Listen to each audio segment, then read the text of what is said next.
Indians. So Avtar Meher Baba ki Jai. Thank you everyone for joining in for this wonderful last minute surprise session to celebrate with all of us the 83rd anniversary of the Blue Bus Tours. And these stories, I'm sure, will be very, very precious to all of us.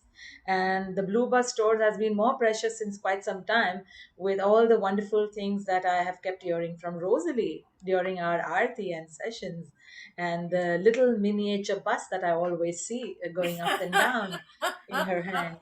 Oh So my that God. has been lovely. So thank you, Rosalie, for this love for the Blue Bus Tours, through which maybe Baba just pushed on this beautiful day 2 days back that we need to do something.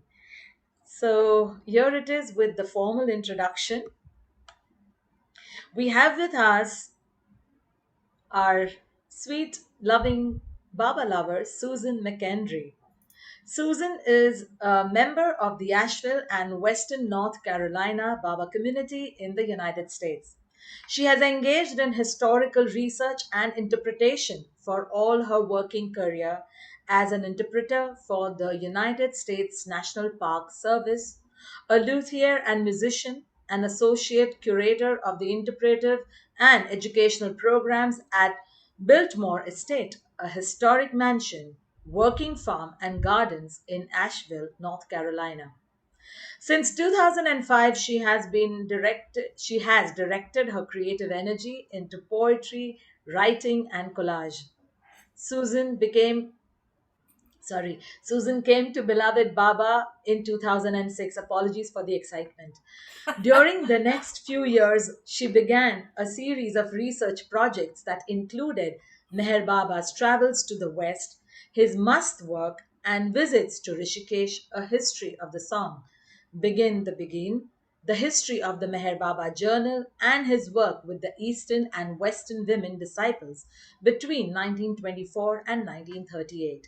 She has made many presentations to the Baba community at Sunday meetings as well as the regional Southeast gathering and the legacy program at Meherabad. In 2011, Suzanne began researching the history of the Blue Bus tours and she made 4.5 hour long presentations at Sunday meetings. These talks became the groundwork for a book, Meher Baba's Blue Bus Tours, which was published last year by the Sharia Foundation. Researching, writing, and sharing stories about the beloved's life have become Susan's bhakti, a means of expressing her love for Meher Baba, in which writing is an act of seva that is transformed into Leela. Writing is her joy. Susan resides in Weaverville, North Carolina, just north of Asheville, in the heart of her Baba family, and about 6 hours from the Meher Baba Spiritual Center in Myrtle Beach, South Carolina. She shares her home with a black and white kitty called India Rose, named for the white blaze shape like map of India over her heart. That's a unique intro line for anyone. Thank you so much, Susan, for being there at short notice. Thank you, Angela, for connecting us. There are too many things happening today in my head with this excitement. Okay, so over to you, Susan.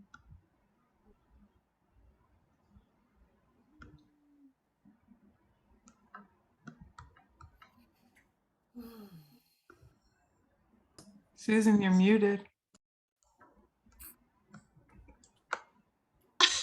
I'm sorry. I'm really bad for forgetting to mute and unmute, so you'll have to remind me. I'm really delighted to be here and happy to talk to you about the Blue Bus tours. I'm kind of glad that this came up at the last minute because it didn't give me a lot of time to stress out over preparing something. So, now I have an opportunity to just talk about the tours, and we'll save some time at the end. Roshani, you'll have to keep track of the clock because I can't see it on my screen right now, and tell me when it's time for me to cut it short so that we have lots of time for questions and answers. Um, as she mentioned in my introduction, I started in on this research in 2011, and I had no idea where it was going to lead me at the time. Thankfully, Baba spoon-fed this to me, because I probably would have been completely overwhelmed at the beginning if I had known what was going to be involved. I really did I started out to do one presentation, but I was so overwhelmed with the amount of material that was out there about the Blue Bus tours, but scattered all over the place. I didn't have time to pull it all together. I had no context for it. The most of us knew about the Blue Bus tours was that it involved Baba's work with the women and the Blue Bus and traveling throughout India. And it was, I don't want to call it a superficial understanding of the tours, but we just hadn't had the opportunity to pull it all together. And I saw that as something that Baba wanted me to do. And so instead of doing one talk about all 4 of the tours, I ended up doing 4 talks about each of the tours. At the end of the first talk, I asked everyone, should I keep going? And they were all really excited about it. And so I did. And I will share with you an experience I had after the second presentation. I was a little rocky with the first one because I didn't have any context for the tours. And I just felt like I knew maybe this much information. And so I just wasn't confident about my presentation and what I was able to pack into an hour and a half. But after the second presentation, which I felt so much better about, I was so much happier with, sometime it was on a Sunday, and sometime early Monday morning, I awoke, probably between 3 and 4 o'clock in the morning. And I just felt as if my room was floating. My room was just filled with these waves of happiness. And it felt as if I was floating on them. It was extraordinary. And it wasn't that Baba was present, but I heard him speaking to me internally. I heard him saying over and over and over again, I'm so pleased. I am so pleased. I am so pleased. And it was just the sweetest gift that he could have given me to give me the motivation to keep going with this. And I don't know how long it lasted. I don't want to call it an experience. I don't know what to call it, but I don't know how long it lasted. I just know that when it was over and when I was aware of lying in my bed again, the first thing I realized was that my face hurt. My cheeks hurt. They just ached and ached. And I thought, what in the world? And I put my hands up and I realized that I was smiling.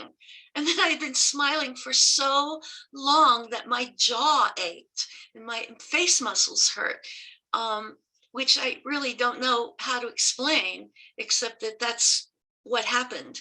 And it really gave me the sense that Baba was behind me and wanted me to continue with this. And when I finished the 4 presentations, I thought I was done.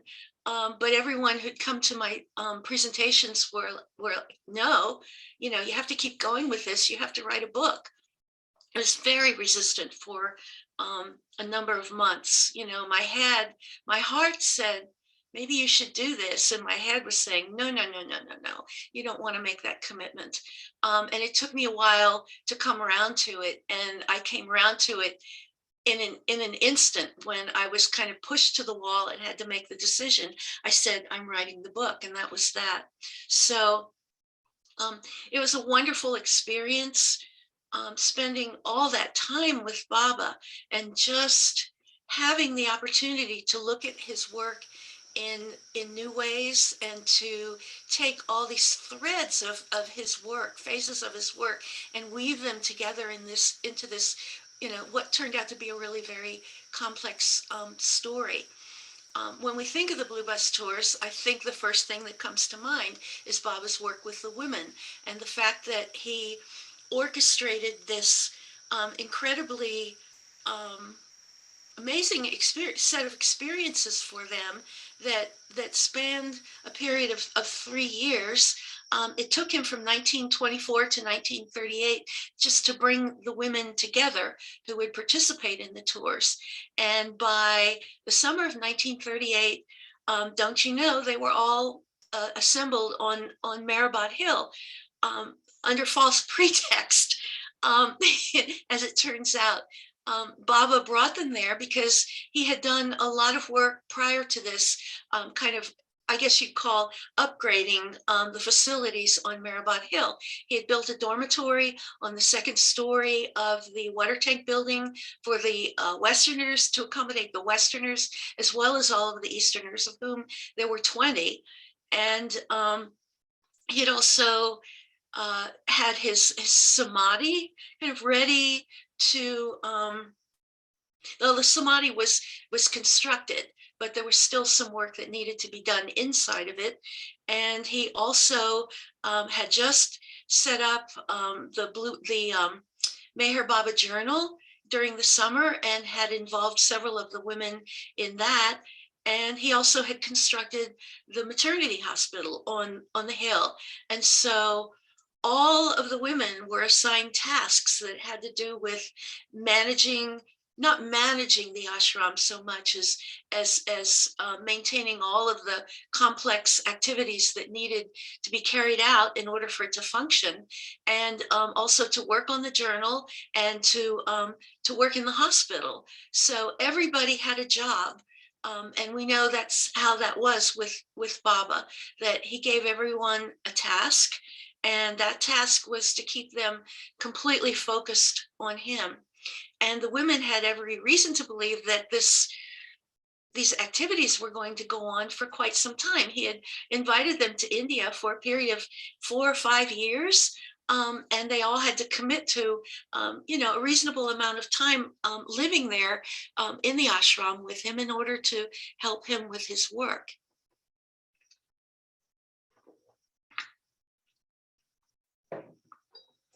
So in September of 1938, he started dropping these hints about, kind of totally out of context when he was talking with the women, hints about a tour, and hints about going camping all over India, or maybe having a circus tent and putting on performances in order to afford to travel in India. And they were really silly kinds of of uh, of really silly ideas, and the women didn't really take them seriously. They took them with good humor and they laughed a lot, but they didn't realize that he was serious and that he was working up to something. And then he told them that he was going to make an announcement, and then he made the announcement ahead of time because he just couldn't keep it to himself anymore. And he announced a tour in what was going to be a specially built omnibus that would give the women a new experience of seeing India, especially spiritual India, and visiting historical sites, and giving them experiences that the Easterners had never had before because they had been in such deep seclusion. So this plan began to take shape, and the women realized that he was serious. So he came up with a set of specifications that he sent to Sarosh, whose motorworks in Ahmednagar was a Chevrolet auto dealership, I guess you'd call it. And Sarosh was responsible for ordering the chassis for the bus and putting it all together for Baba.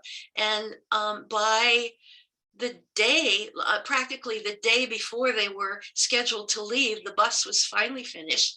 The women were packed and ready to go. And they departed Maribod on December 8th. And at 9 in the morning, with Elizabeth Patterson behind the wheel. Seated in the front seat next to her were Erich and Kaka, who were both mechanics. Erich, of course, would help to drive the bus when it was necessary. And there was a special little door built into a partition that was added to the bus to separate the drivers from the women in order to maintain their seclusion. And so the men in the front seat would not have direct contact with the women, but there was a sliding door that Baba could stick his alphabet board through and give messages to Elizabeth, because she had no idea where they were going, had no itinerary. She had no idea what direction they were taking off in. And that's just about how it was throughout much of the time that they were engaged in the tours. And the bus was built for 15 women. It had 2 seats on one side and 1 seat on the other side. So there were 15 seats in the bus, one of which was taken up by Baba. So there are 14 seats available for the women, except that Elizabeth was up front. So we had 19 other women who were going to have to squeeze into these 14 seats. So the bus was already overloaded when they took off down Marabot Hill. There's a wonderful story that Kitty told about how the bus, by the time they put everything on top of the bus, it was so overloaded that the women walked behind it. They were afraid to ride down the hill in it. And yet here they were embarking on this amazing journey. And at the bottom of the hill, they all piled in somehow or another and took off for what turned out to be Hyderabad. Now, eventually there were 4 tours in the Blue Bus. There's been some, if you read other sources, you know, they'll continue to talk about the women participating in Blue Bus tours long after the point where I ended the story. I ended the story where they ceased to travel in the Blue Bus, because stories have to have an ending, and that's the ending that I chose. But they did continue to travel with Baba, but they were traveling on must tours by rail, and so the flavor of the time of those their experiences during those tours was completely different from the Blue Bus tours, as was the flavor of each of the Blue Bus tours as they embarked on them. The first tour was the one that was most like a tour that took them from one part of India to another. And the thing that set it apart was the fact that Baba gave them so many experiences of visiting places that were associated with his other advents, as well as historical sites and museums and things of that nature. And he was very, very clear to separate the kind of gross world experience of visiting even beautiful art museums, you know, filled with gorgeous works of art, and zoos, and, you know, and historic sites, very, very important historic and archaeological sites in relative to India's history. He was very clear about separating those experiences from visiting the temples and spiritual sites that you know, that included not just Hindu, but also Buddhist sites, and also a lot of sites related to the Muslim faith. And so he gave them a very broad experience of those kinds of sites, and especially sites that were associated with his previous advents. And the visits that they made to places like, oh, thank you, that's a lovely picture. The visits that they made to the sites associated with his advents were long and lingering, and he gave them discourses, and he also told them a lot about his previous advents.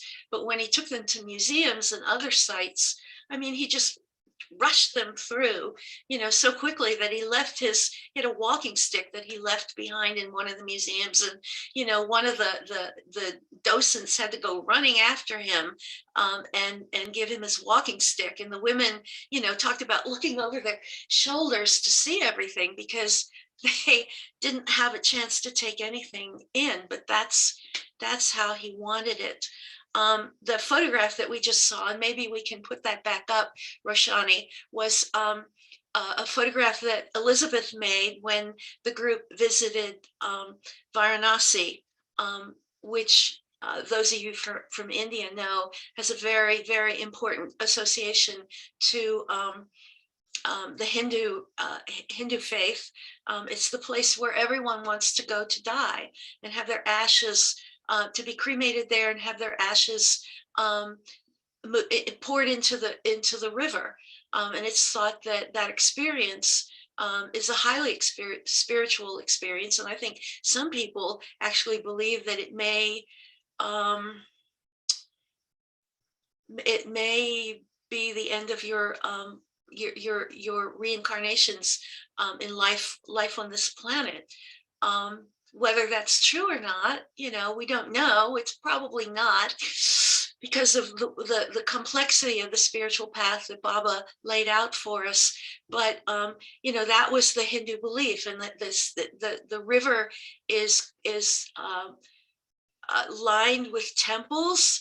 And Kashi, the ancient city, the ancient name for the city was Kashi, or the city of light. And it's the only place in India where the Ganges flows north, I believe, because of the bend in the river. And so all of the temples on the west side receive the morning light, which is what makes the city so beautiful. And the women got to experience it there. He took them also to Delhi. And of course, there's that iconic story about visiting the Qutub Minar, where poor Mansari got separated from the group. She was looking at her feet, and they were going round and round and round up to the top.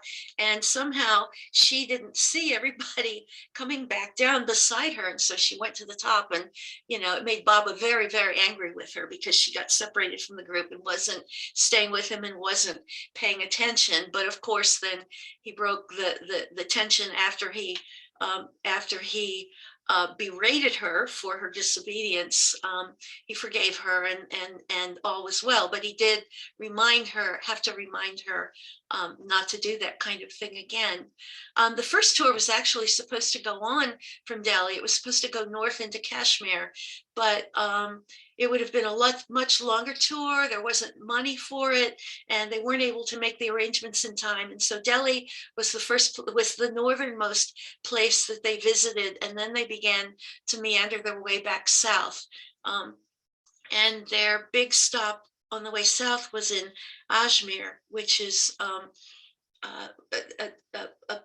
an area in Rajasthan where the Islamic faith is prevalent.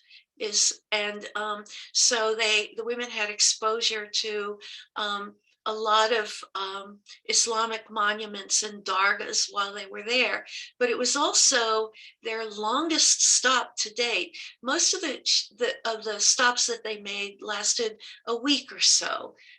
In Hyderabad, where they cut the visit short, and then Varanasi, Agra, and Delhi. But when they came south to Ajmer, they settled down for a period of time, because Baba wanted to begin to conduct some must work. And this was really the beginning of that phase of work that lasted into the 1940s, of him contacting musts. And we think of that as a kind of, the Blue Bus tours are like this segment of his work. They were this, Baba, what's the word I want? Not project, but this period of his work. And then the must tours were something separate, but that's not true. They became woven together at that point in 1939. And at that point, the story became a lot more complex. Baba did talk a lot about his must work. He gave the women opportunities to meet the musts who came back to the ashram that he had established for them. In particular, he probably the most important of the musts that he contacted there, of course, was Cha-Cha, whose name went T, because that's what he loved, and that's what he would call out to his devotees, because he would drink his tea, but he was more likely to pour it over his head. And when Baba brought him back, of course, there's that wonderful story about how it took so long for he and Adi to bathe Cha-Cha, because he hadn't bathed in so many years. And Cha-Cha was really special because he was a seventh plane Majub. He was God realized, and yet he was still in his body. And when you see the photographs of him, you can see that. You look at him, you look into his eyes, and they're vacant. There's just no one there. And so that was an extraordinary experience for the women to have contact with these men that they couldn't really understand intellectually, but understood how important they were to Baba's work. And they became even more important as the time came for the as the outbreak of World War approached in 1939. His must work became more and more intertwined with that, which was the third aspect of his work during the Blue Bus tours. And so they returned to Mehrabad for a few months, and no one expected to be going anywhere, except that Baba made an announcement that they were going to take off again later. There was some confusion at the beginning, because Baba said at first they were going to return to Jabalpur, where they had stopped twice during the first tour. And Baba there had bought some property that he was planning to use to establish a universal ashram. And that was the fourth aspect of his work during the tours. But as time went by, he decided that property in Jabalpur wasn't going to work for him. And so he decided instead that he would take the women south to Bangalore. And again, this tour is completely different from the first tour, excuse me, in that they traveled to Bangalore. They settled in a wonderful bungalow that was really more like a large mansion, a 5,000 square foot mansion, as it turns out. And they settled there for an 8-month period of time while Baba conducted his must work all over South India. He conducted so much work there that he established a must ashram, which included, and this is one of my very favorite stories about his must work, it included the must hotel. The musts like their bidis and their chai, and some of them were very sociable, some weren't. But Baba established this little corner in the must ashram that was established, a fairly complex affair that was established behind the Lynx bungalow. And this corner of the ashram was called the Must Hotel. And there were tables that Donkin, who always had such a wonderful way with words, called these claudicating tables. I mean, I have a pretty good vocabulary, but I had to look that one up. And it just means rickety. And you can, when you see photographs of it, you can see what he means. These rickety tables and benches where the men could come all times of day and night and have chai and smoke their bidis and just hang out with one another when Baba wasn't working with them. And he encouraged the Mandali to join them and to interact with them, and insofar as that was possible. And I just loved the idea of having something like that set up for the musts, because Baba catered to their every whim. And if they wanted it, he found a way to give it to them. The most important must that Baba contacted on this tour was Chati Baba, who turned out to be very elusive. It took Baba himself to figure out where he was. And it took the men quite a number of days to entice him to come back to Baba's ashram. And it involved lots of buckets of water for hot baths, and a lot of a beverage that you in India are familiar with, something called rasam, which is a cooling beverage. I believe that's the base is tamarind. Indians drink it like we would drink cold coffee, and apparently he had a real sweet tooth where rasam was concerned, and so Baba would make sure that it was always available for him. And cha-cha was another really important addition to Baba's work with the musts when it came to managing the war. The other most extraordinary story that comes from, excuse me here,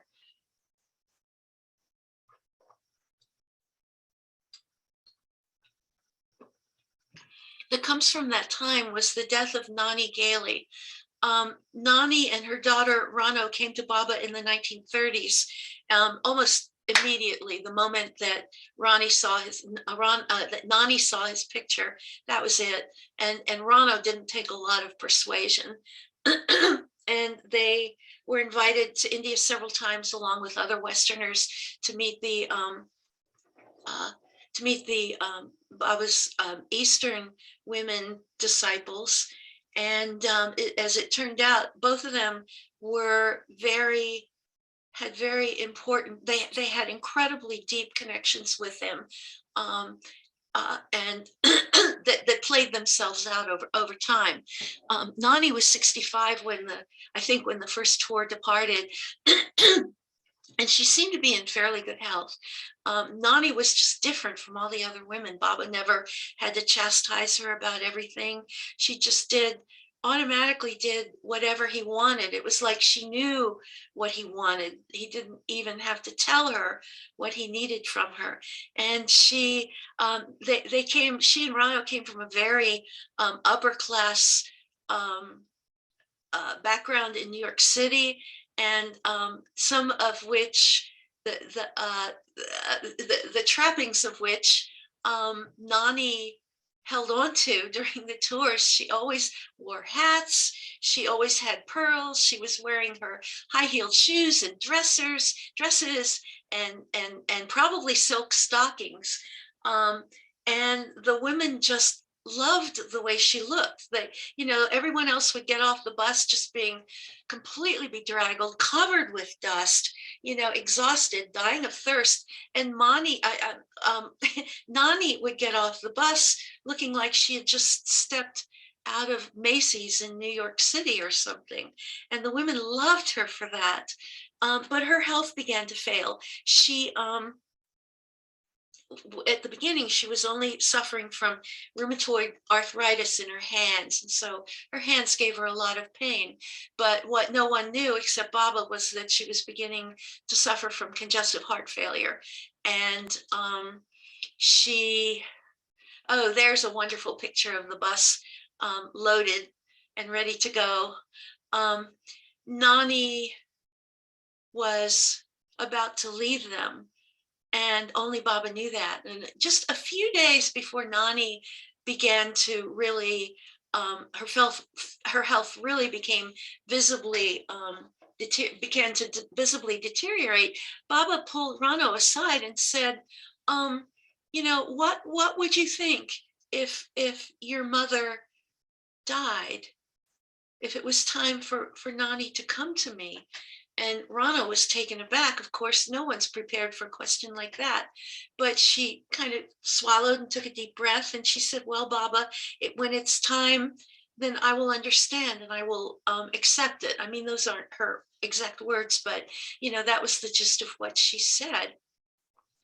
And at the same time, Baba was planning to take the women to Mysore to celebrate Dasara or Dasara. I don't know how it's pronounced correctly because I've heard it pronounced a number of ways, but they had to order special cots for accommodations for the women. And someone, I guess Norina, came to him and said, Baba, we're going to need an extra cot. And he said, no, we won't need that extra cot. And it was only until later that Norina understood what that was about.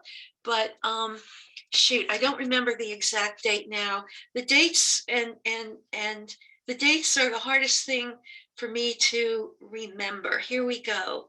Let me just look it up in the book because I want to be correct. Early in the second week of October, Baba had asked Rano about losing her mother. And they were planning to go to Mysore on October 19th. And Rano wrote in her beautiful memoir, Because of Love, she wrote, Nani had been having quite a bout of arthritis in her hands and feet, but she was always very stoical about it. She was taking a slight turn for the better as we began to pack to go to Mysore with Baba. She was taking an interest in what I should pack for her when suddenly her health took a turn for the worse.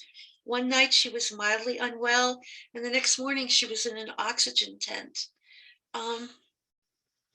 Maybe I'll just, if it's okay, I'll just go ahead and read some more of this passage. This was the most touching story to me that emerged out of my research. And it was a story that took shape bit by bit, because at the beginning, all I had was what was in Meher Meher and Lord Meher. And then of course, I had Rano's account. And is Nani, here's Nani. She's not in one of her hats, but you see the earrings and the beautiful coat. She was always dressed to the nines. And Rano was kind of the opposite. Rano was kind of I don't want to call her a tomboy, but she was not the feminine daughter that Nani had probably wished that she might be, but Nani loved her dearly for who she was. Okay, I'm going to continue to read a little bit, if that's okay with you. Duncan had, well, I started to talk about how this story took shape. When I came to Duncan's diaries, I was just flooded with some of the most wonderful, beautiful descriptions of what happened, because not only was Duncan her doctor, so that he could describe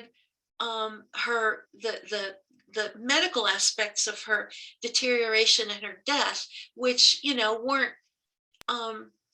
I don't want to say they were described vaguely in the other sources, but he was able to be really, really specific about what happened, and he documented that.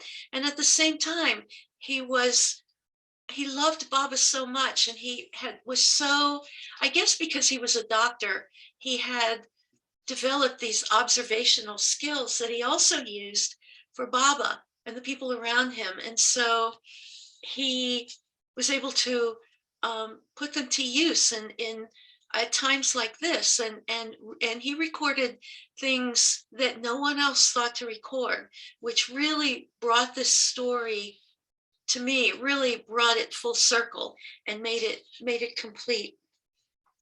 Duncan had also noted that Nani's arthritis seemed to be improving, but he and Dr. Nilu were called to her side at 5 o'clock on the morning of the 14th, where they found her, quote, in heart distress, restless, pale, cold extremities, blue lips, and pain in the abdomen. We gave her heart stimulants. Later in the day, we gave oxygen, but she got steadily worse, end quote. They told Rano that her mother would probably not live through the day.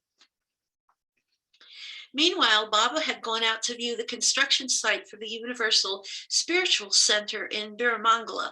Now, this was another project that he was working on. He had acquired some land near Bangalore, where he decided he was going to establish the center. And that's a whole nother story there, a whole nother thread of his work. Excuse me. When the time came for him to return to the links, it was raining heavily, and the car became mired in mud on the way back. Everyone, including Baba, got out to push the automobile back onto the road, after which Baba began to ask Chanji the time every few minutes. At 6:40 p.m., Baba gestured that Nani had died. But Nani was still alive, and when Baba entered the links, Donkin and Nilu hurried to tell him how she was. Norina called them to Nani's room, where they found her taking her last breath. Baba gently closed her eyes. She sighed deeply, and her head fell to one side. Baba had never before been physically present when any of his close ones died. Rano believed that her mother's sigh was a sign that she was just waiting for his touch, and then, quote, there was only a shell there. Nani was with Baba, end quote. Nani's last words were, quote, what beauty, what beauty. Later that evening, Donkin and Nilu, quote, moved Nani in her bed into a small room. And this again comes from Donkin. This was something that none of us knew until Donkin's diary was published. Donkin and Nilu, quote, moved Nani in her bed into a small room where Kitty placed a lamp and some burning sandalwood with flowers and a photo of Baba to be laid at her head by Baba's order. They also contacted the local health officer to arrange for her cremation the next day. Next morning, Donkin continued, quote, Nilu and I dressed the body in a pink silk nightdress and wrapped it in a sheet.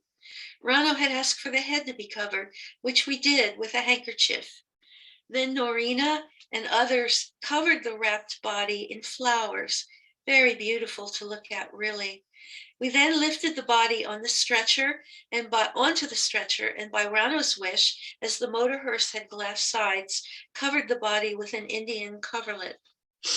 We then drove to the cremation ground about 4 miles on the Mysore Road in the country with hills all around, very beautiful. A special wood pyre had been made just outside the Hindu cremation ground, and we all helped carry the stretcher to the pyre. About 30 of us came, women and men in the bus and other cars. We then put more flowers on the body, which was then covered with logs of wood, end quote. The fire was lit. Rano continued, after the cremation had been going on for quite a while, I said that I wanted to go back, so we left, end quote. When one of the other Westerners, and I would bet the farm that this was Nadine, when one of the other Westerners had the audacity to lecture her for wanting to leave while, quote, Nani was still there, end quote, Rano replied, quote, Nani's not there. Nani's body is there. Somehow, Donkin concluded, death with Baba doesn't seem to matter. Nani had a very easy death and just seemed to creep out of her body ever so gently, no doubt Baba's work. Next morning, Nilu, Chanji, Elizabeth, and I went to collect the ashes. Adi had taken them in a box to Mehrabad, where they were to be buried near Baba's own future tomb, end quote. On October 15th, Mani noted Nani's passing in her diary, writing, quote, darling Nani was taken home to Mehrabad to be placed by her beloved's dome in the beloved land of the glorious sunsets, end quote. Nani's ashes were interred on Mehrabad Hill in December 1939 in a tomb that Baba had Sarosh order for her, inscribed simply, Nani, Baba's lover. Baba said that at the moment of Nani's death, he had given her mukti, liberation. I want to read something now, a sidebar, which is kind of like the most extraordinary aspect of this story. And I don't know how many people were aware of this or who picked up on it. If you've read Meher Meher, then you will have read it about it in the 3rd volume when Baba brought some of the women to Myrtle Beach, I believe in 1956. He and Donkin and Rano had been in communication with Rano's brother, and Rano's family had continually questioned the care that Nani had received while she was in India, and they had the sense that if she had been at home in the United States, that she would have received different care or better care, and she would have lived, which of course was not the case. And Donkin assured them again and again that that was not the case. But they still had issues with it, and they really didn't like the idea of her ashes being in India. And so her brother requested that Nani's ashes be returned to the family in the United States. And Rano, of course, was very upset about this, but Baba said, don't worry about it. It's not important. And so he had her ashes removed from Nani's tomb, and Nano flew back. Rano, I'm sorry, I keep like mixing these names up, and I don't mean to. Rano flew to the United States with the urn with Nani's ashes in her lap, and gave them to her family. So let me just pick up here. The ashes of, I'm sorry, it was in 1952, not 1956. The ashes of Estelle C. Gailey, which was Nani's original name before she changed it, excuse me, are now interred in the West Nottingham Cemetery in Cecil County, Maryland, next to the grave of her husband, Henry. I grew up in Maryland, and I spent time on the Eastern Shore, and I was probably close to where she was buried when I was a child. In any case, she was buried next to the grave of her husband, Henry. The huge tomb that Baba had built for her ashes is empty, a reflection of the gift of mukti he gave her when she died. And there's a wonderful, Baba said that Nani was, quote, Nani was one of my greatest lovers. It is because of her great share of timely contributions, among others, that the plan for the Universal Spiritual Center could be presently started. Funds will come and come in plenty, but to the dear departed soul goes the credit of starting my work, which is to serve mankind's greatest need. I am happy her dear name will be connected and perpetuated with this unique institution. Rano also added that Nani's relationship with Baba was different from the relationships the rest of us had with him. Baba would needle us, pick holes in us, but never once did he do that with Nani. Whatever was Baba's wish was her wish, and Baba never found fault with her. And like Mara, Nani had no need for the tests and trials. Nani wanted to be pals with me, she observed on another occasion, but also wanted me to respect her. She was the antithesis of me, feminine and delicate. Her relationship with Baba was always separate from the rest of ours. Baba never tested or teased her, perhaps because of her past births or her short connection in this life, 1 week shy of 5 years. Baba always handled her as something fragile that might break, and Baba's wish was her pleasure. And then I'll finish with a quote from Chanji's column in the Meher Baba Journal. This was her obituary that he composed for her. Widow of a distinguished American lawyer, Nani Gailey was a model of American manners, integrity, courtesy, and exactitude. Although over 60 when she joined the Master First and very delicate in constitution, she had an amazing endurance and loved to work untiringly on her machine, meaning her typewriter, typing all the private and important discourses and explanations of the Master, which she also took special care to note down.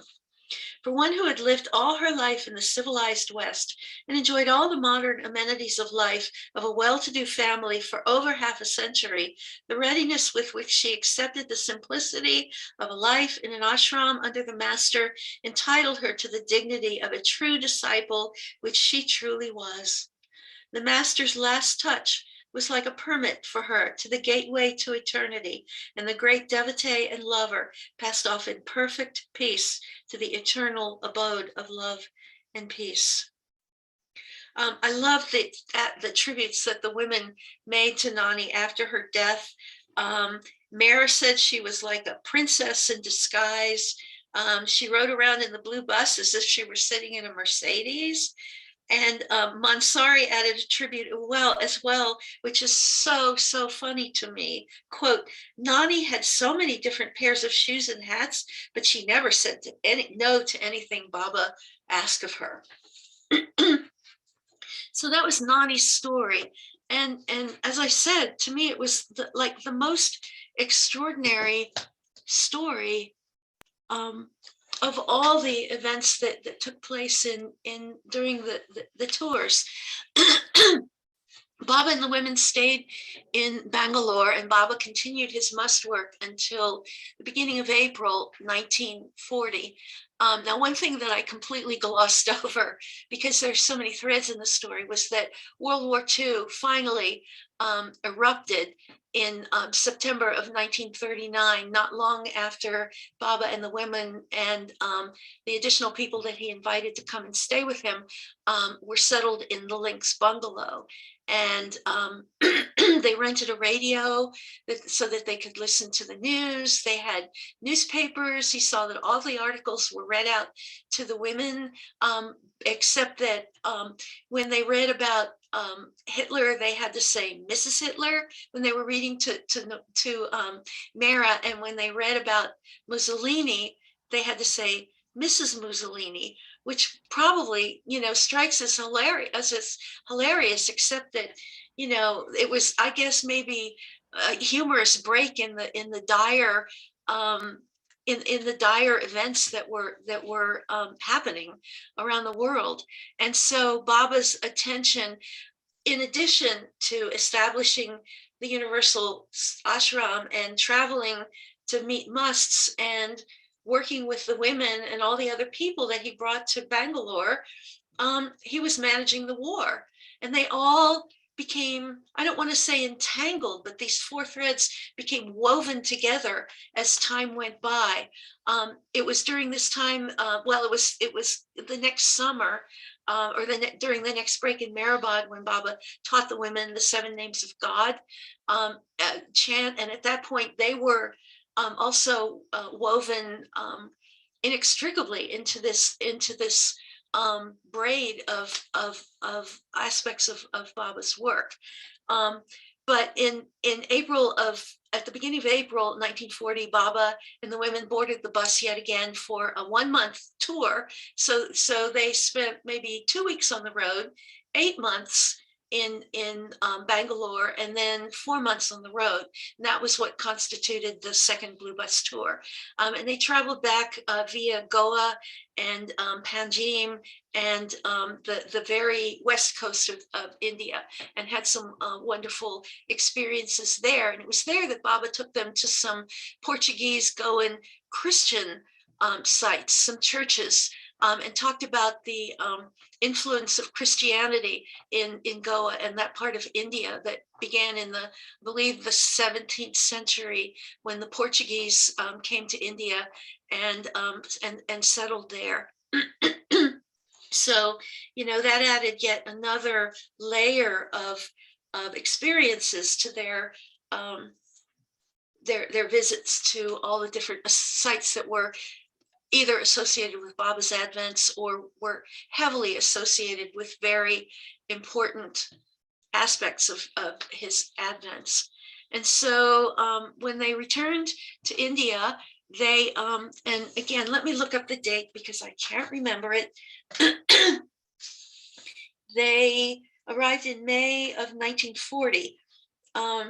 And they were there for 6 months, and Baba conducted a huge amount of work there that, can't possibly be removed from the story of the Blue Bus tours, or else you get a piece of fabric that has a pole in it. You see, it's obvious that there's a thread missing.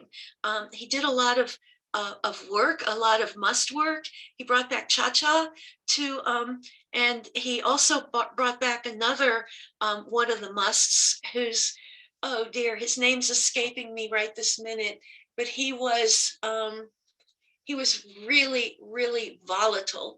And this is when Baba had the bamboo cage built for him, where he could seclude himself from this must whose fingernails were filed into talons. And he was so volatile that the men had to drag him up Mehrabad Hill in chains. But Baba would seclude himself inside the cage, the bamboo cage, which most of us have seen if we've been to India. and work very closely with him during this summer until his work was completed and he sent him back home. But this was also the time, as I mentioned before, that Baba began having the women sing the 7 names of God. And this was a chant that he had been employing ever since back in the Prem Ashram days when he taught it to the boys there. And this was probably his most significant use of it. The women arose at, pardon the pun, but ungodly hours in the dark. Poor Elizabeth, would stumble down the steps from the second story of the dormitories with her eyes shut, carrying a lantern in one hand and Kippy under her arm. And the women would just have to hold their breath until she got to the bottom safely. And she would come and sit in the room with the other women. They'd sit in a circle and they'd sing the 7 names of God. And she would never open her eyes. She would sing the chants and then she'd go back upstairs again with her eyes closed. But at the same time, she, and I'm not being flippant about this because she sang the chants and she knew how important they were to Baba's work. It was just that, she somehow managed to bring herself out of this this kind of catatonic state that she was in first thing in the morning because it was so important. And then the women would also sing the chants in the evening. And the other project that Baba initiated, I'm sorry, Roshani, I know we're getting on there. I'll kind of speed things up. The other project that Baba initiated at this time, which was really extraordinary. Sorry, Susan, we have about another 5-7 minutes before we do Okay, the open okay, house. okay. I will fast forward. All of Baba's energy at this point went into managing the war. The third tour was the longest tour, and I'm sorry I didn't leave any time for it. They traveled south. Let's see, you're seeing me in the opposite. They traveled southwest to Ceylon, and then they traveled east to the eastern coast of India, and then they went north to Jabalpur, and then northwest, all the way to Quetta, which is now in Pakistan. And they had some extraordinary adventures during that tour that I really don't have time to share now. So you'll just have to go read about them, I guess. They returned here. Sorry, Susan, you can share a little bit. We will look Okay. into the open house Okay, then, I please. guess the best story, and you all probably know a lot of bits and pieces about this, was, excuse me, their 5-day drive from Delhi. Let's see, from Delhi. I'm trying to figure out which way they're going that you'll see my finger moving in the right direction. From Delhi up into Rajasthan and then across the Indus River Valley to Quetta. They crossed the version of it in Lord Mayhair is condenses all this into just a paragraph, but it was the most extraordinary adventure. They crossed 5 different rivers, including the Indus River, which is one of the biggest rivers in the world. And they had these incredible experiences as they were crossing the rivers. The bridges in India aren't like our bridges, or at least the ones that they crossed in the 1930s and 40s. A lot of them were just made up of boats that spanned the river. And then there was a kind of a platform built on top of the boats that spanned the river, and you drove across the platform, which meant that the boat, it was a pontoon bridge. The boats were floating on the river. And so, depending on the river, the surface that they were driving on could be pretty unsteady and uneven. And this is what happened to them when they reached the Indus. This was a story, something that just came up again and again and again during the Blue Bus tours. No matter where they went, it was the wrong time of year. They encountered, when Baba was there, they encountered some of the most outrageous meteorological events. And one of them was this storm that came down the Indus River just as they were getting ready to cross. And of course, Baba was at this point, Baba and the Invisibles, Mani, Mara, Khorshid, Naja, and maybe one of the other women would be riding with Baba in Elizabeth's car, and Elizabeth would be the chauffeur. And of course, they were able to cross the bridge with no problems. I mean, you can imagine this huge bridge. I don't know how wide the Indus was at that point, but it was a huge river, and the water was just raging. And when Erich came up to cross, the person Erich was driving, and the toll master said, "You can't cross this bridge. This bus is too big and heavy." And Erich said, "I have orders to cross this bridge." And the toll master said, "No, no, no, no, you cannot. You may not cross this bridge." And meanwhile, Baba and the other women, the Easterners and Elizabeth, are sitting at the other end, looking over their shoulders, like, where are they? And so finally, Erich had to kind of lie to the toll master and insinuate that he was an officer. He was wearing a big, heavy officer's coat. And he said that he had a bus full of officers' wives, and if they were not allowed to cross the river, that there would be repercussions. And so the toll master said, "Okay, you can go, but it's, it's if you end up in the river, it's not my fault." And so Erich crept across the bridge, which literally self-destructed behind the bus. I mean, the planks were breaking and splintering and flying into the air.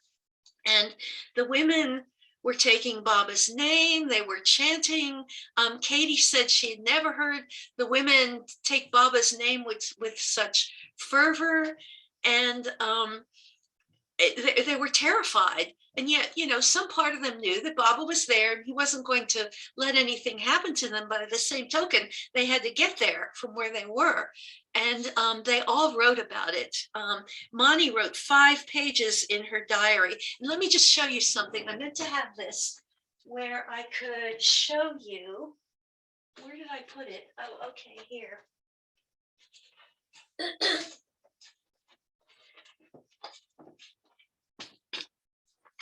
This is a copy of Mani's Blue Bus Tours diary that was hold it up here, was given to me by the archives in Mehrabad to bring home and use for research. I have no idea how I would have written this book without it. You see the writings backwards, unfortunately, and this is what it looks like. It's pages and pages of Mani's like tiny schoolgirl script, as Heather called it, but it was a treasure chest of stories. And she wrote 5 pages about this this journey from Delhi, from Delhi to Quetta. And just to give you a sense, there were other times when she would compact a week's worth of stories into a paragraph or 1 page, or just, like bullet points practically. So that was probably the most frightening adventure that the women, I could almost call it a misadventure, except that they survived, that they experienced during any of the tours. So they were gone for 8 months. They came back to India. They came back to Mehrabad and were there for a short while before Baba announced a 4th tour. And by now, they had great expectations about these tours, but the 4th tour turned out almost to be anticlimactic. It really turned out, after all the adventures and all of the deprivations that the women experienced during the tours, the long days, the dust coming in the windows, hours and hours and hours passing between their meals, sleeping on cold, dank floors of dak bungalows. After all of that, you could practically characterize it as a holiday by the seaside. And they kind of retraced their steps back down into Goa and the Arabian coast, and they spent a few weeks there. Baba took them to the seaside every day. It's where Monty and Katie first initiated the women's swimming lessons, which went less than swimmingly, I think, for them. That's another really funny story that I associate with the tours. And then finally, Baba brought them back home. He brought them north again, back to Mehrabad. They spent some time staying in the in a cottage. It was not a cottage, of course. It was a fairly uh, what do I want to call it? It was not a mansion, but it was a very large, elaborate home that belonged to the Maharani of oh, what's her name? Does anybody remember? I can't remember her name. Anyway, they stayed there. They had tea with the Maharani. They didn't know what to wear. Margaret talked about them ironing, trying to iron their best dresses, which by this time were in pretty sad shape. Like dampening them and ironing like this on a flat surface to make themselves presentable for tea with the Maharani. And then they they returned to Mehrabad. they the bus was in terrible shape by this point. They had gone through most of the 10 tires that they had started out on. Baba had been very, very reluctant to let them replace tires along the way. They got stuck in rivers. They ran off the road. They had all kinds of misadventures with the bus. The bus barely made it home. And of course, when they got home, he had a raffle. It was raffled off. The person who won the bus gave it back to him. He gave it to Sarosh to use as one of his public buses in Ahmednagar, which I think is really kind of extraordinary. And then eventually the bus came back to Merzad, where you see it now, where it was put in place permanently for Baba's great seclusion. And now when you visit Merzad, you can go in that bus and shut your eyes and imagine it full of like 30 women and Baba just jammed in there together. It defies your imagination when you've been in it to think that it could have seen all these adventures and accommodated all those people over that time. So I'm sorry, I know I ran over, but I hope we have time left for you all for comments and questions if you have any. Do any of you have Yes. questions? You'll have to unmute yourselves for it. So, okay. So, before we have some questions, two beautiful synchronizations. Okay. Funnily enough. So, I just felt this urge to pick up these two books from Mm-hmm. the rack. Of Okay. course you did. And I just opened it up and it opened to page 83. Both the books open to page 83 out of the blue. One has a small story, but weirdly enough, with Baba's love connected to the blue bus. Of And course. this is true. It's so I've just put a post-it right now to read it for everyone. Sure. So the first part on the book, which page 83, 84, has the blue bus image on it right there. Of course. There it is. And that's page 83, 84 for the 83rd anniversary of Blue Bus Tours. And the other thing just next to it was of Jabalpur that you were speaking of, the next following page. So I'll read this little part. An interesting event took place at the beginning of the year 1939. Upasni Maharaj, Meher Baba's second master, who was touring with his disciples at practically the same time in the same general direction as Baba, crossed through Jabalpur on his return to Sakori. No meeting between these two masters were necessary, for they are one in the realms of higher consciousness. But Maharaj sent one of his disciples to Baba's disciples with the message, "Tell Merwan that this day I passed through his house." The exact meaning of this mystical phrase is known only to Baba himself. The event, however, of the paths of the two masters crossing makes one ponder the fact that these two currents of spirituality should fuse at such a materialistic time in the world. Perhaps the period for spiritual reascendancy may be near. Wow. Now, Jai what book is Meher that? Baba. What book is that from? From the Treasures Meher Baba Journal. Okay. Okay. Right. It is from the extract of the spiritual journey with a modern guru, Right. Blue Bus Tour, Part 1 by Elizabeth Patterson. Yeah. If you go online to the Trust website, you can read the whole series of articles, 4 articles she wrote in the midst of the first tour. They're just wonderful. Every word of them. It's wonderful. Beautiful. And the second book also opened up on page 83, 84. How strange. 80. And Oh, I so got I it. was I just got thinking, it. okay, what to 83. read? Yeah. I got So it. I was just thinking what to read on 83, and then I saw just below at the bottom of 83, I am Buddha. And glancing on it, it continues to page 84 with a blue bus story. So I was just reading. Oh, Baba. I am Buddha. The following week in Manli Hall, Mani told us a Buddha story after Arach had been talking of Buddha. A blue bus full of women Manli went with Baba to Ellora Caves, Mani said. When they got to cave number 10, the carpenter's cave, which has a huge, beautifully carved statue of the Buddha, Baba and the women walked around the statue, then stood together facing it. That is when Baba pulled out his alphabet board from under his arm and Mani read out loud the message he spelt on it. I am Buddha. At the moment, she experienced that the cave was empty. There was nothing and no one around her, and she was alone with Baba as she read out his words I am Buddha. I am Buddha. I am Buddha.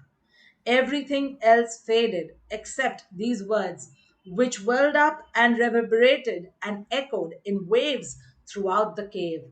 I am Buddha. It was so beautiful, so timeless. Then it faded away, and she was once more aware of all the group being there with Baba. Avtar Meher Baba Ki Jai. KJ. When I went in that cave during my first trip to Maribad, I got the opportunity to visit the Allura Caves, and I didn't know this story, but I came to Baba through Buddha. And so to see that was the first Buddha I had ever seen. What is it, in situ? Is that the phrase? A real historic Buddha. I walked in there and I was just undone. All like I walked around him, but then when I came around to the front, I just couldn't help myself but prostrate myself completely in front of that Buddha. I realized later, it was like the echo of Baba's presence in the cave. It was just extraordinary. If you've not seen it, you just, even if it's the only cave you go into, you need to go into number 10. It's just so beautiful. Oh, Beautiful. And this is one of Baba's sketches that Rano had sketched during the Blue Bus Tours, uh-huh, photograph from Jabalpur during uh-huh, the Blue Bus Tours. right. And this is in the beautiful book Because of Love, which is filled with all the sketches that Rano has done, including the chart which, upon instructions of Baba, that was created. Yeah. So, Jai Meher Baba. Jay Baba. Page 83. It took a minute for that to sink in. Yeah, both the books. And all of a sudden, like, oh my God, 83. Of course, of course. Yeah. Yes, that's why I jumped up when I opened both the books. Right. Oh, So, Baba. do we have any questions? And then we would like Rosalie to share some open house sharing about the blue bus and to take us through a little ride with the little blue bus that she has. Mm. Well, Vijay has just written in the chat. He said Jabalpur is his hometown. Wow. Oh, I was wondering who ASUS Asus is. hey, Vijay. Jai Baba Vijay ji. Vijay, have you been to Mandala? Oh yeah. I've been to Matla many Uh-huh. times. And you've seen that like miniature, it's a miniature samadhi there, right? That Yeah. Baba had built because everybody was so disappointed that he decided not to situate the spiritual center there, that he had to appease them with this miniature version of the samadhi, which I've never Yeah. seen, but said to be beautiful. Yeah. 1935. Uh-huh. Yeah. Uh-huh. Papa Jesawala, he constructed that. Wow. Jai Baba. Hey, Baba. Vijayji, do you have any sweet stories about the blue bus tours that you'd like to share? Yeah, my memory, I had to come to my senses. No, no worries, no worries. So Anyone else would like to yeah. ask anything? We'll wait for Rosalie to come back to her camera. I don't think she's near her computer. Rosalie. There she is. Oh, Yay. there she is. Like magic. I'm sure she went to get the blue bus for us. Susan, Yes, it's of course. so impressive. The work that you have done. It's just wow. It's just amazing. I'm sorry I missed your class, but wow. Thank you so much. You're What welcome. a great contribution. My It friend, was a Baba lover friend, Molly at the Green Hope Farm, the bus was green and she painted it blue. But I got it like years ago. And for me, the blue bus is so significant because even before that time, I was very into Baba speaking through Mana Narina Machiavelli. They've always spoken to me deeply, and I didn't know about the speaking in the mystical language. So now I'm completely. I just feel the immense compassion of Baba speaking in his mystical language, which he says you don't have to understand, just read it with reverence. And I tell you, it is like finding gold for me. And so I find it very interesting also that, the blue bus, it was working with women, took all these women out. I just feel his work this coming is significant as far as raising women's raising women, both certainly in Mara, that he did a work with her that was so, I don't know if anyone else could have done, what he had her do, not hearing any man's name, not hearing any man, I'm on and on, strict seclusion. But at any rate, yeah, I try to think to myself, I've been inside the blue bus, but I didn't know so many people were packed into it. And all I could think of is all that packing and unpacking. It's for all of us, especially right now. It's packing and unpacking. Our life is packing and unpacking. A lot of unpacking. yeah, lots of that. Thank you. Thank you so Thank much, you, Rosalie. Rosalie. Thank I you. love that bus. Yeah. We have Vijayji who would like to share something. Yes, Vijayji. Yeah, actually, there are many stories, but what I like to say that as Rosalie said, that packing and so much inconvenience, so many women fact that traveling with Baba, then traveling places to places during British rule and taking permissions and means so many Western women traveling in a bus. And so, in such condition, how Baba managed things, that journey, definitely only God can do. It is not possible for the common man to organize so many things.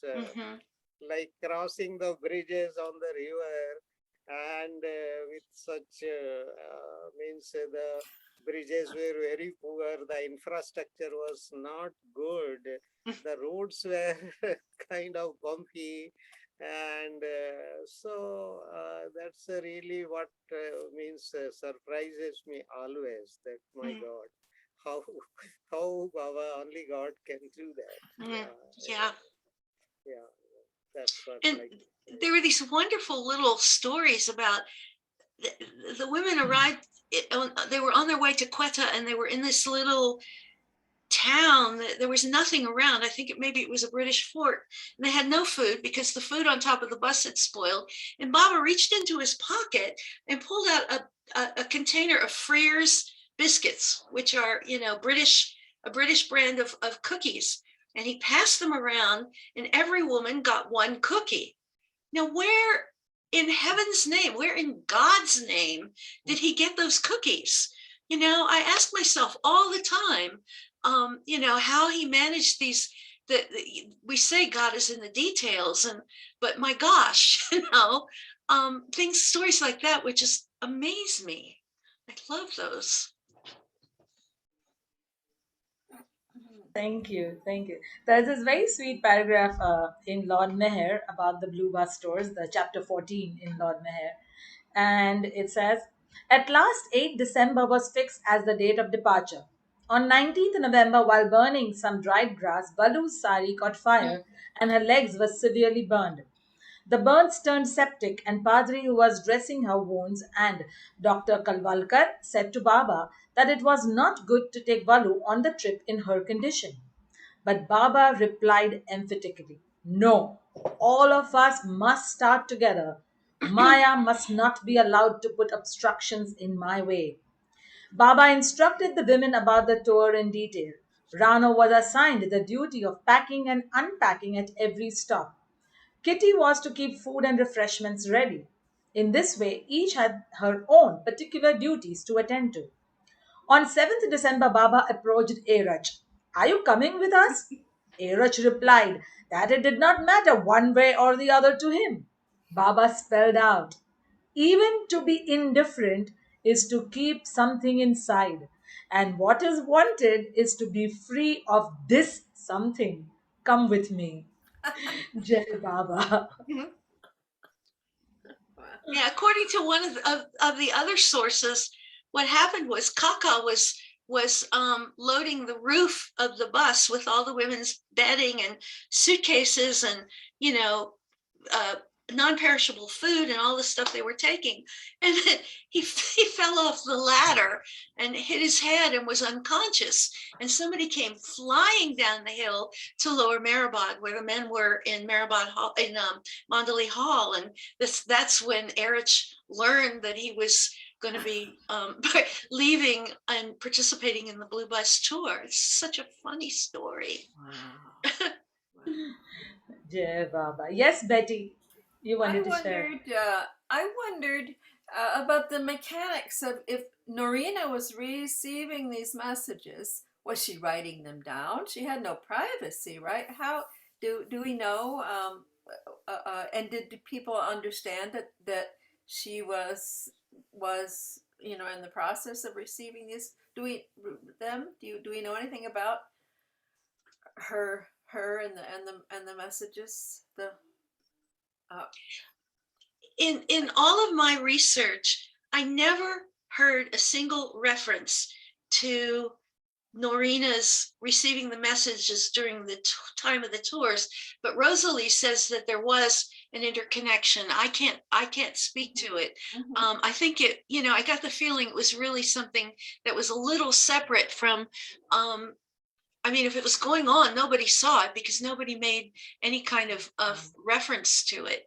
that I could find. So it was in this case, it may really have been a separate aspect of Baba's work. I don't know. I mean, I don't know about a lot about it. Rosalie is much more familiar with it than I am. Well, they're published in the Mayor Baba's Journal, Right, right. and they start in 1938. So they were all published in that blue bus time. Right. However, But didn't she continue to give those messages in Carnegie Hall or in New yeah, York? but that was different. Oh, okay. Yeah. Okay, I'm No, confusing that these two was things then. that was not necessarily the mystical language. Gotcha. I've been very into that through Narina's Okay. gift. But no, the mystical language. You came to that meeting as it was being read. It's not intellectually that understandable. It's like we're used to approaching things with our mind. Oh, yeah. It's the age of the glorious age of reason. Yeah. Which has led us to be excellent worriers. Mm-hmm. That's the downside. Yeah. But at any rate, it is amazing that all of these messages came through them, and even there were like 10 additional ones that Adi Kearani had in his file, and they were all ready to be published, and they weren't published, and they are. And one of them says, and I just love it, it says, this mystical language in I is in I the experience of God.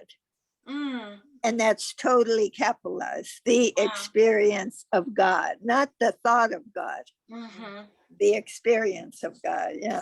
So, and at any rate, I feel especially grateful now because to my way of seeing the world, it's total confusion and chaos, pretty well all over. Yeah. No one is to blame. What had to happen has happened. What has to happen will happen. There was and is no way out except through my coming in your midst. I had to come. I have come. I am the ancient one, but I'm just so grateful because it's the only thing that I can accept everything said. I just, Baba said he speaks this, and not only that, but he also said there's a rhythm to it. He says it will initiate a new rhythm, and that rhythm, if you saw the writing, it has a capital R, spelt like regular rhythm, but totally italicized. It will initiate a new rhythm of pure and selfless love. That's what it says. And I'm just grateful. I have them all. You can get a printout of the Mayor Baba journals, and I read them aloud to myself because I feel some connection with just hearing them because they were received through some kind of hearing. And I just felt it, especially at this point in time, I'm just I can't tell you how deeply grateful I am for these messages. And so I think it's interesting because they've been a treasure, an open treasure that, you can say was overlooked or whatever, but the timing of the blue bus, the book coming out, and it's just that whole timing thing is significant, but for me,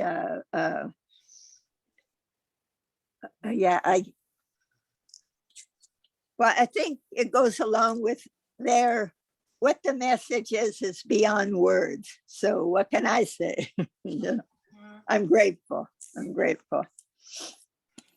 Yeah, I'm going to have to go back and read those now, because I didn't realize that I didn't understand the distinction between what you were talking about and the messages that she channeled, aloud.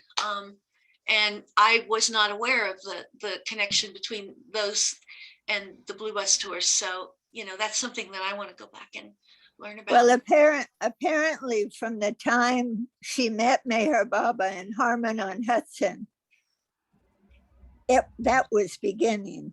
Wow. The voice was beginning for her.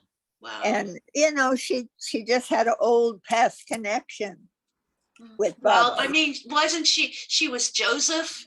Yes. I mean, right. How much more connected can you be than that?